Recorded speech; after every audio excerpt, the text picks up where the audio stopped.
नमस्कार संभाजीनगर. सध्या संपूर्ण महाराष्ट्रभरात महानगरपालिकांची रणधुमाळी सुरू झालेली आहे आणि मी इथे छत्रपती संभाजीनगर महापालिकेच्या निवडणुकीच्या निमित्ताने आपल्यासमोर आलेलो आहे. आज माझ्यासोबत आहेत छत्रपती संभाजीनगरमधील प्रभाग 2चे भारतीय जनता पार्टीचे उमेदवार राज वानखेडे. राजसाहेब नमस्कार. नमस्कार. मला राजसाहेब म्हणलं की राज ठाकरे आठवतात. तुमचा राज ठाकरेंचा काय संबंध आहे? 2006 मध्ये ज्यावेळेस राजसाहेब शिवसेनेतून बाहेर पडले तर त्यावेळेस ते तरुण होते. आम्ही तरुण मनात एक त्यांच्याकडे बघण्याचा दृष्टिकोन होता आणि आमचे काका त्यावेळेस राज समर्थक होते. पण त्या माध्यमातूनच आम्ही मनसेमध्ये काम 2006 पासून मनसेमध्ये काम करण्यास सुरुवात केली होती आमच्या काकांच्या नेतृत्वाखाली. आणि 2010 मध्ये योगायोगाने महाराष्ट्र नवनिर्माण सेनेतर्फे मला तिकीट मिळालं. निवडणुकीत उभा राहिलो आणि वॉर्ड नंबर त्यावेळेस तत्कालीन 5 यादवनगर इथून महाराष्ट्र नवनिर्माण सेनेचा एकमेव नगरसेवक म्हणून संभाजीनगर महापालिकेमध्ये पहिल्यांदा मी निवडून आलो. त्याच्यामुळे एक त्यांच्याकडे बघून त्यांचं विजन त्यावेळेस तत्कालीन ते बघून आम्ही मनसेकडे अट्रॅक्ट झालो होतो. त्यावेळेस तुम्ही एकमेव नगरसेवक म्हणून निवडून आलात. त्याच्या आधी तुमचं सामाजिक कार्य होतं. युवा वर्गात तुम्ही लोकप्रिय होतात. मग हे सगळी ही इमेज महत्त्वाची ठरली का त्यावेळेस? नक्कीच. कारण की त्यावेळेस युवकांचं संघटन असेल, सामाजिक कार्य असेल, लोकांच्या प्रश्नासाठी भांडणं असेल किंवा प्रश्न सोडून घेण्याची धमक त्यावेळेस होती. त्या अनुषंगाने ते महानगरपालिकेच्या निवडणुकीत मला त्याचा फायदा झाला आणि सर्व युवा शक्ती त्यावेळेस पाठीमागे उभा राहून त्यावेळेस एक शहरामध्ये इतिहास घडवला होता. मला सांगायला आणखीन एक विशेष लक्षणीय बाब अशी आहे की राज वानखेडे यांनी नगरसेवक झाल्यानंतर त्यांचं जे संपर्क कार्यालय होतं त्या संपर्क कार्यालयाला ISO मानांकन देखील मिळवून घेतलं होतं. ISO मानांकन म्हणजे काय की जी ओव्हरऑल यंत्रणा आहे, जी सिस्टीम आहे, जी पद्धती आहे नागरिकांचे प्रश्न सोडवण्याची, त्याला एक कुठंतरी सुसूत्रता येणं आणि त्याच्यासाठी एक प्रमाणपत्र घेणं. मराठवाड्यातली ही पहिली अशी ISO मानांकित नगरसेवकाची यंत्रणा होती की ज्याच्यामधून एक नागरिकांना सुनियोजित पद्धतीने त्यांच्या सगळ्या समस्या सोडवण्यात येत होत्या. राज, ह्याच्या मागे काय हे आलं कुठून हे लक्षात की आपण असं काहीतरी यंत्रणा लावावी म्हणून? ज्यावेळेस आपण तरुण होतो, एक व्हिजन ठेवून नगरसेवक झालो होतो आणि काहीतरी वेगळं पण नागरिकांचे प्रश्न तात्काळ कसे सोडवता येतील त्या पद्धतीनं एक त्यावेळेस विचार करण्यात आला होता. आम्ही मित्र बसलो होतो की बाबा आपण तर काम करतोय पण त्याच्यात कुठेतरी सुसूत्र आली पाहिजे. त्याच्यामध्ये जनतेचे आता बरेचसे अशा वेळेस होतं की नागरिकांचे प्रश्न सुटतात, नगरसेवकांपर्यंत येत सुद्धा नाही किंवा बाकीचे म्हणजे काम होत नाही.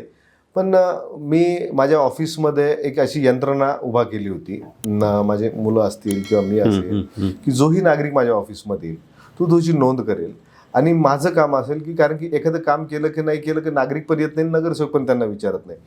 तर साधारण मी एक काही कामांसाठी एक टाइम पिरियड ठरवून दिलेलं होतं. बाबा हे काम 24 तासात व्हायला पाहिजे, काही जे काही काम असतील त्याला थोडं लेट होईल, 48 तासात व्हायला पाहिजे. पण त्यावेळेस ते काम झालंच पाहिजे. मग त्याच्यामध्ये माझा फॉलोअप असेल किंवा माझ्या माणसाचं फॉलोअप असेल एक त्या पद्धतीनं मग लोकांची कामं हे लवकर झाले.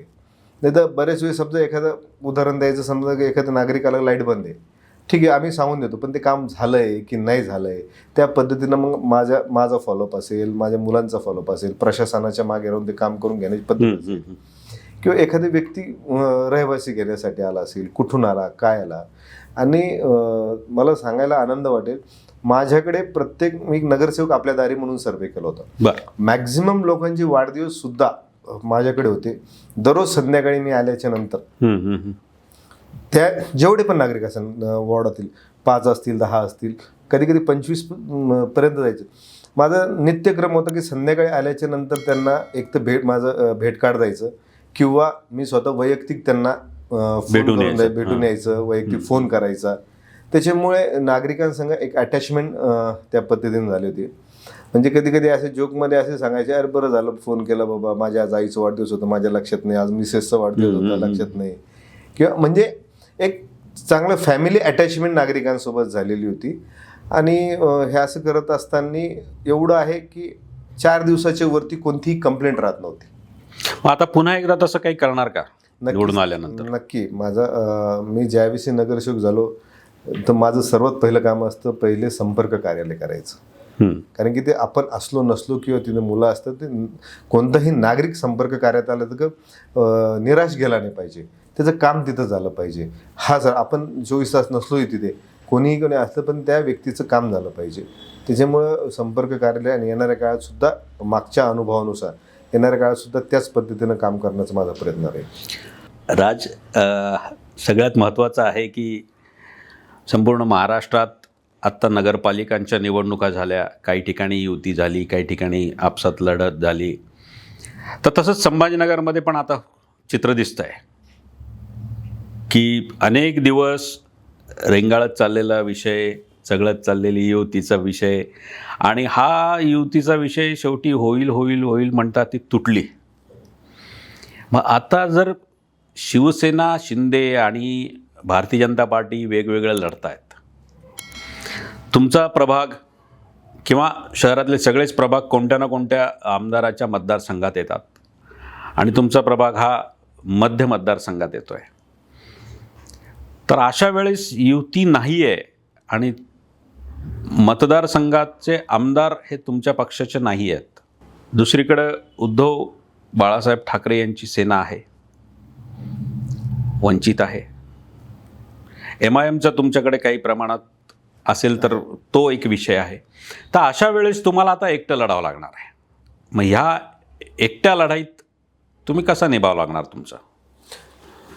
दादा, अगोदर ज्यावेळेस ह्या प्रभागामध्ये 2 प्रभाग ऑलरेडी BJPचे नगरसेवक, मी एक आहे आणि एक माझ्या बाजूचं रोजतकर म्हणून आहे. आम्ही केलेले विकास कामं, ह्या विकास कामाच्या मुद्द्यावर आम्ही ह्या प्रभागामध्ये निवडणूक लढवणार आहे. आणि भारतीय जनता पार्टीचे आज युती नाही आहे, पण नक्कीच माननीय मुख्यमंत्री देवेंद्र फडणवीस साहेब यांच्या नेतृत्वाखाली जी विकास कामं झाली छत्रपती संभाजीनगरमध्ये असतील ते विकास कामं घेऊन आम्ही जाणार. आणि आज बघितलं तर छत्रपती संभाजीनगरमध्ये आज संपूर्ण शहरामध्ये एक भारतीय जनता पार्टीचं मोठं नेटवर्क, एक कार्यकर्त्याचं जाळं पसरलेलं आहे. आणि आमच्या प्रभागात सुद्धा तीच परिस्थिती आहे.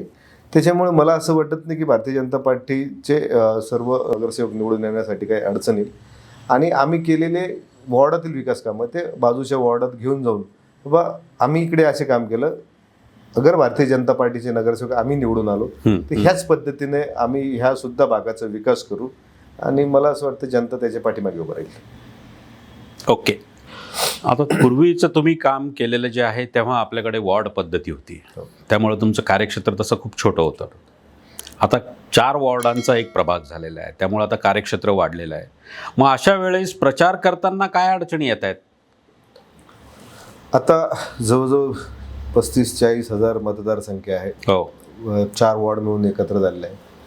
आता ज्यावेळेस प्रभाग पद्धत आहे तर ज्यावेळेस सर्व भारतीय जनता पार्टीची ज्यावेळेस उमेदवार आहेत एक काहीतरी पाठ करून बाबा 2 जणांनी एका वॉर्डात फिरायचं, म्हणजे असं सुरू केलंय तुम्ही आता? हा, तसं सुरुवात केलेली. आणि सर्व मिळून प्रत्येक घरापर्यंत जाण्याचा आमचा प्रयत्न राहील. आणि आता विधानसभेचा अनुभव आहे, लोकसभेचा अनुभव आहे, त्याच्यामुळे प्रभाग पद्धत सुद्धा अवघड नाही आहे, पण लोकांपर्यंत जाण्याचा आमचा याच्यामध्ये प्रयत्न राहील. आणि सर्व उमेदवार मिळून एक समन्वय घडून आणि त्या समन्वयानुसार येणारी प्रचार पद्धती आमची भारतीय जनता पार्टीची यंत्रणा आहे, बूथ प्रमुख आहे, शक्ती केंद्र प्रमुख आहे, तर सर्वांना एकत्र घेऊन त्या पद्धतीनं त्या भागामध्ये. आता सध्या रोजचा दिवस केव्हा सुरू होतो आणि केव्हा संपतो या सगळ्या प्रचाराच्या काळामध्ये? सकाळी साधारण 8 वाजता फ्रेश होऊन आम्ही प्रचाराला येतो. आदल्या रात्री आमची दररोज संध्याकाळी सर्व उमेदवारांची, प्रमुख कार्यकर्त्यांची बैठक होती. उद्या आपल्याला काय करायचं आहे, तुम्ही कुठे काम करणार, आम्ही कुठे प्रचाराला जाणार. प्रत्येकाने 4 जे उमेदवार आहेत त्यांनी प्रत्येकाने आपापली जबाबदारी वाटून घेतलेली आहे. त्याच्यामुळे दिवसभरात त्यांनी काम करायचे आणि रात्री बसून परत चर्चा करायची. रात्री किती वाजो, 11 वाजो, 12 वाजो, एकदा एक मीटिंग आम्ही घेतो आणि त्या माध्यमातून नंतर पुढचा प्रचार आम्ही दुसऱ्या दिवशीचं सुरुवात करतो. मागच्या काळात जेव्हा तुम्ही नगरसेवक होतात तेव्हा अशी कोणती महत्त्वाची कामं आहेत की जी शहरात त्या कामांचंही कौतुक झालं आहे आणि तुमच्या वॉर्डाला तर नक्कीच त्याचा फायदा पण झाला आहे. याच्यामध्ये 2 पार्ट करता येईल याच्यामध्ये. 2010 ते 2015च्या एक आहे. मी ज्यावेळेस यादवनगरमध्ये नगरसेवक होतो तर त्यावेळेस एक पाथरीकर नगर म्हणून सोसायटी, हो, एक मोठा एक 1.5 एकरचा मोठं ओपन स्पेस होता. तर तिथे कचरा पडायचा, तिथे म्हणजे मुलं बसायचे किंवा त्रास व्हायचा आजूबाजूचा. एक संकल्पना आली की तिथे एक सुंदरसं गार्डन तयार करू शकतो आपण, म्हणून त्या माध्यमातनं काही वैयक्तिक आर्किटेक्ट बसून आम्ही चर्चा करून बाबा इथं आपल्या शहरामध्ये असं वेगळं काय करता येईल. म्हणून आम्ही एक बघितलं की गार्डन तर सगळे असतात, पण काहीतरी वेगळं मुलांसाठी काय करता येईल, ज्येष्ठांसाठी काय करता येईल, महिलांसाठी काय करता येईल, एक तिन्ही वर्गाबद्दल काय करता येईल. म्हणून आम्ही एक बटरफ्लाय त्यावेळेस संकल्पना आली की एक बटरफ्लाय गार्डन तयार करायचं. बटरफ्लाय आकाराचं आपण तसं सिस्टीम तिथे केलेली आहे, पण फक्त आकारावर किंवा त्या आकाराचं गार्डन तयार नाही केलं. तिथं झाडं अशा पद्धतीनं लावले होते. मी हैदराबादनं ते झाडं आणले होते की असे काही फुलं असतात की तिथे असल्याच्या नंतर बटरफ्लाय जे असते फुलपाखरं आपोआप तिथे येतात आणि तो पूर्ण गार्डन जो आहे पूर्ण बटरफ्लायमय होऊन जातो. त्या पद्धतीनं मी झाडांची लागवड केली होती त्यावेळेस. आणि त्याच्यामुळे आपण सकाळ दुपार संध्याकाळ जेव्हा पण असेल तर त्या पूर्ण गार्डनमध्ये बटरफ्लाय दिसायचे. बटरफ्लाय आल्यामुळे लहान मुलं येत होते, लहान मुलांनाही छान वाटायचं. तिथे काही अशी व्यवस्था केली होती महिलांसाठी. एक थोडं सभागृह केलं की ज्या अनुषंगाने ते हरिपाठ असेल, त्या महिला बसते, ज्येष्ठांसाठी फिरण्यासाठी जागा केली, बसण्यासाठी जागा केली, लहान मुलांना खेळणी केली. त्याच्यामुळे सर्व वर्गातील नागरिक तिथे अजूनही येत आहेत. फक्त त्या झाडांची आजची परिस्थिती थोडी मध्यंतरी कोरोना काळामध्ये ते थोडं हे केलं होतं, पण यानंतर परत त्याला व्यवस्थित परत बटरफ्लाय तिथे येत आहे, अजूनही येत आहे. त्याच्यामुळे अजून सुंदर एक बटरफ्लाय गार्डन आपण तिथे केलेलं आहे 2010 ते 15च्या अनुषंगाने. कमळावर फुलपाखरू येतं का? नक्कीच. जोगपाट, पण तुमच्या ह्या वेगळ्या संकल्पना चांगल्याच आहेत. मूलभूत सुविधांचं काय, तुम्ही आतापर्यंत काय महत्त्वाचं काय केलं होतं कुठल्या वॉर्डांमध्ये, म्हणजे दोन्ही टर्ममध्ये अर्थात? 2010 मध्येही ज्यावेळेस सिडकोनी लाईन टाकली, माझं सिडकोचा भाग आहे, ते खूप जुन्या होत्या सिडकोच्या लाईन. ते सर्वात पहिले ड्रेनेज लाईन बदलण्याचं आपण काम केलं. तिथे काही ओपन स्पेस होते, पण ते ओपन स्पेसमध्ये घाण कचरा असे राहायचे. म्हणून त्या ओपन स्पेसमध्ये पेवर ब्लॉक बसवून काही व्यवस्थित झाडं लावून आज तिथे लहान मुलं खेळतात. छोटा मोठा कॉलनीतला कार्यक्रम तिथे होतो, त्या एक मूलभूत सुविधा केलं. रस्त्यांच्या संदर्भात दुर्दशा होती, काही ठिकाणी दुर्दशा केली. 2015 मध्ये ज्यावेळेस मी वानखेडे नगरला होतो तर तुम्ही फक्त एक 10-20% लोकांनाच पाणी पुरवठा तिथे होते. तिथं विकासात्मक कोणतेही आतापर्यंत काम झालेलं नव्हते. नवीन डेव्हलप एरिया होता.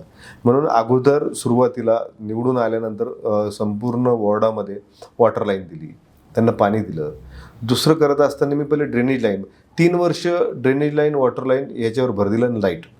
मग शेवटचे 2 वर्ष जे आहे, कारण की एकदा आपण टाकल्याच्या नंतर रस्ते केल्याच्या नंतर परत ते काढायची आवश्यकता पडणार नाही. बरोबर आहे. म्हणून पहिले 3 वर्ष ड्रेनेज वॉटर लाईन आणि लाईटची व्यवस्था केली आणि 2 वर्ष संपूर्ण परिसरातील रस्ते करण्यात. पण साधारणतः नगरसेवक किंवा लोकप्रतिनिधी म्हणतो मी की त्यांची सवय एक अशी असते की आधी रस्ते करून टाकायचे, म्हणजे जिथं पटकन विकास दिसतो आणि मग वेळ पडल्यावर पुन्हा ते खोदायचे, म्हणजे मग तोही विषय येतो आणि पुन्हा ते रस्ते दुरुस्त करायचे, म्हणजे तोही निधी मिळतो. तर असं काय नाही केलं मग तुम्ही? नाही, कोणतंही काम करायचं तर पुढचा 15, 20, 25 वर्षाचा विचार करून करायचा. आणि शेवटी ते पैसे कोणाचे असते, ते शेवटी नागरिकांचे पैसे असतात, त्यांच्या टॅक्स पेमध्ये. त्या पैशाचा सदुपयोग झाला पाहिजे आणि एक व्हिजन ठेवून काम केलं तर मला असं वाटतं की पैसा सगळेच नगरसेवक किंवा सगळे लोकप्रतिनिधी त्या अनुषंगाने विचार करत नाही. पण मी विचार करत असताना कॉन्क्रीट व्यवस्थित चांगलं काम, परमनंट काम व्हावं ह्या दृष्टिकोन ठेवून मी काम केलेलं. पण ही जाणीव सगळ्यांना काय होत नाही बरं, की आपण खऱ्या अर्थाने सेवक म्हणून आहोत, ते फक्त छापण्यापुरतं नाही आहे. हा विचार का नाही करत? आता ते वैयक्तिक असून पण मला असं वाटतं आजच्या ह्या तरुण पिढीने विचार करायला पाहिजे की आपण ज्यावेळेस काम करत असताना पुढचं व्हिजन ठेवून काम करायला पाहिजे. आणि तोही पैसा हा जनतेचाच पैसा आहे, टॅक्सपेयर लोकांचा पैसा आहे. म्हणून मला असं वाटतं काही सगळ्या लोकप्रतिनिधींनी याचा विचार करायला पाहिजे. आता मागची जेव्हा निवडणूक झाली, शेवटची निवडणूक 2015ला झाली, त्यावेळेस साधारणतः 6.5 लाखाच्या आसपास मतदार होते. आता हे सगळे 11 लाखापर्यंत गेले. म्हणजे मधल्या काळामध्ये 4 लाख लोक वाढलेत आणि ते 4 लाख अर्थातच युवक पण असतील त्याच्यात मॅक्झिमम. तर ह्या युवकांनी आत्ता नेमकं ह्या प्रचारात काय बघितलं पाहिजे, कुणाला कसं मत दिलं पाहिजे? आजच्या प्रत्येक युवकाने एक विचार करायला बाबा, आपलं भविष्य कोण घडवू शकतं, आपल्याला कोण मार्गदर्शन चांगलं करू शकतं. आणि प्रचार करणं, आज आपण सोशल मीडियाचे आज जमाना आहे, त्या सोशल मीडियाच्या माध्यमातून केलेल्या कामाची माझं तर एक मत आहे की युवकांनी जे आज सोशल मीडियावर व्हायरल रील्स होत्या, ऍक्टिव्ह असतात. मी एखादं काम दाखवलं, मला असं वाटतं, मी आज आपल्या समोर सांगतो की मी दाखवलं की मी अमुक अमुक एका ठिकाणी रस्ता केलाय, तिथल्या युवकांनी जाऊन बघायला पाहिजे की हे काम खरंच केलंय की नाही केलंय त्यांनी.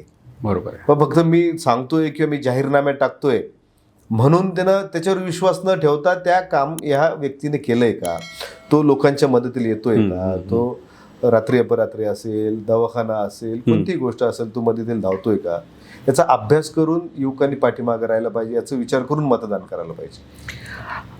आता तुमचा जो काही प्रभाग आहे किंवा आधीचा जो वॉर्ड होता त्याच्यामध्ये संमिश्र वस्ती होती. म्हणजे जसं मुझफ्फरनगर असेल, आता यादवनगर असेल, साराचाही काही भाग येतोय, सिडको हडकोचा आहेच आहे. तर ह्या सगळ्यांमध्ये संमिश्र वस्ती असतानाही तुमचा आक्रमक जो काय रोख होता किंवा आहे अजूनही रादर, ह्याचा सगळा परिणाम तुमच्या सभागृहातल्या अनेक भाषणांमध्ये पण मला वेळोवेळी दिसायचा. सभागृहात तुम्ही कोणाला तरी मारहाण पण केली होती असं एक माहिती आहे. हे सगळं करत असताना सभागृहातली ही आक्रमकता, ती मारहाण, हे काय कसं म्हणजे? सभागृहातला तुम्ही एक चांगला प्रश्न विचारला. सभागृहाच्या संदर्भात जी काही व्यक्ती होती, त्या व्यक्ती त्यावेळेस आपले भारतरत्न अटल बिहारी वाजपेयी यांचं नेमकंच निधन झालं होतं.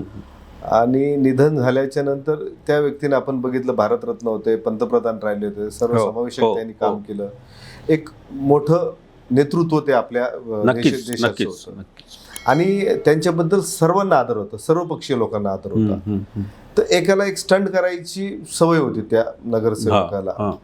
आणि तो उठून, आम्ही ज्यावेळेस श्रद्धांजलीचा प्रस्ताव होता तर त्या श्रद्धांजलीला त्यांनी विरोध करण्याचा प्रयत्न केला. पण आणि त्यांच्या पक्षाच्याही नेत्यांनी त्यांना श्रद्धांजली वाहिली होती. पण याला फक्त स्टंटबाजी करायची होती. आणि हा त्याचं एक वेळेसचं प्रकरण होतं. याच्या अगोदर प्रत्येक वेळेस तो काहीतरी धार्मिक विषय आणायचा, त्याच्यामध्ये तेढ निर्माण करण्याचा प्रयत्न करायचा. म्हणून त्यावेळेस त्याला शेवटी त्याच आमच्या भाषेमध्ये उत्तर देणं आवश्यक होतं. म्हणून त्यावेळेस ती मारहाण झाली होती. आणि मला असं वाटतं की ते सर्वांना आवडलं पण होतं. त्याच्यानंतर त्या व्यक्तीने कधी तेढ निर्माण करण्याचा प्रयत्न कधी केला नाही. अर्थात संभाजीनगरला सभागृहातली मारहाण किंवा संभाजीनगरला अशा सगळ्या विषयांची फार सवय आहे. कारण इथलं एक खूपच संवेदनशील शहर मानलं जातं हे. पण ही संवेदनशील शहर असताना ही आक्रमकता ही कधी काळी फक्त आणि फक्त शिवसेनेकडे होती. आणि मग ती आता भाजपत दिसायला लागली. ह्याचं काय कारण? याच्यामध्ये आपण बघितलं, आतापर्यंत भारतीय जनता पार्टीचे कार्यकर्ते शांत, प्रत्येक गोष्ट समजून सांगण्याचं, पण काही कुठे ना कुठे आक्रमकता दाखवावं लागेल. आता ही नवीन पिढी भारतीय जनता पार्टीमध्ये आली आणि जिथे खऱ्याला खरं आणि खोट्याला खोटं करायची वेळ येते. आणि आज आक्रमकता हे दाखवणं आवश्यक आहे. आक्रमकता ही फक्त रिकामी, विकासात्मक पण आम्ही आक्रमकता दाखवतो. कामाच्या प्रती भांडून एखादं काम आणू शकतो आणि काही ठिकाणी सभ्यपणाने सुद्धा कामं होतात. पण मला असं वाटतं की आजचं तरुण पिढी थोडं आक्रमक आहे. आणि मला असं वाटतं जेवढं आक्रमकता काम करून घेता येईल, कधी गोष्ट प्रशासनाला आक्रमकता दाखवल्याच्या नंतर सुद्धा काम होतं. बरोबर. त्याच्यामुळे थोडंसं समन्वय घडून विकासात्मक काम करायला. ओके. राज, सगळ्यात महत्त्वाचं आहे की 2019 पासून 20 पासून आपल्याकडे प्रशासक आहेत महापालिकेवर. आणि त्या काळातही अनेक विकासाची कामं झालेली आहेत, जी राज्य सरकारच्या माध्यमातून असतील, केंद्र सरकारच्या माध्यमातून असतील. आता तुम्ही प्रचारात उतरला आहात, तर तुमच्या प्रचारात हे मुद्दे कितपत आहेत? 100%. कारण की ज्यावेळेस माननीय मुख्यमंत्री देवेंद्र फडणवीस मुख्यमंत्री झाले 2014च्या नंतर, त्याच्यानंतर शहरासाठी खूप चांगले चांगले प्रोजेक्ट्स आले. आपण महत्त्वाचा जो वर्ष एकच मिनटं फक्त थांबवतो मी मुद्दामून याच्यामुळे की अनेक प्रश्न, अनेक विषय आणि हे सगळं असतानाही संभाजीनगरचा पाणी प्रश्नाचा हा खूप महत्त्वाचा विषय आहे. आणि प्रत्येक वेळेस प्रत्येक टर्मला प्रत्येक पक्षाने हेच सांगितलेलं आहे की यावेळेस आम्ही पाणी देऊ, आणि त्याला 20-21 वर्ष झाली असतील. आता तो त्या खोलात मी जाणार नाही की तो का झालं, कशामुळे झालं, पहिली समांतर काय होती आणि आताची काय आहे. पण हे सगळं करत असताना लोकांचा खरंच जिव्हाळ्याचा प्रश्न पाण्याचा आहे. आणि ह्या विषयावर केवळ निधी दिला असं म्हणून चालणार नाही, तर काम पण आपल्याला दाखवावं लागेल.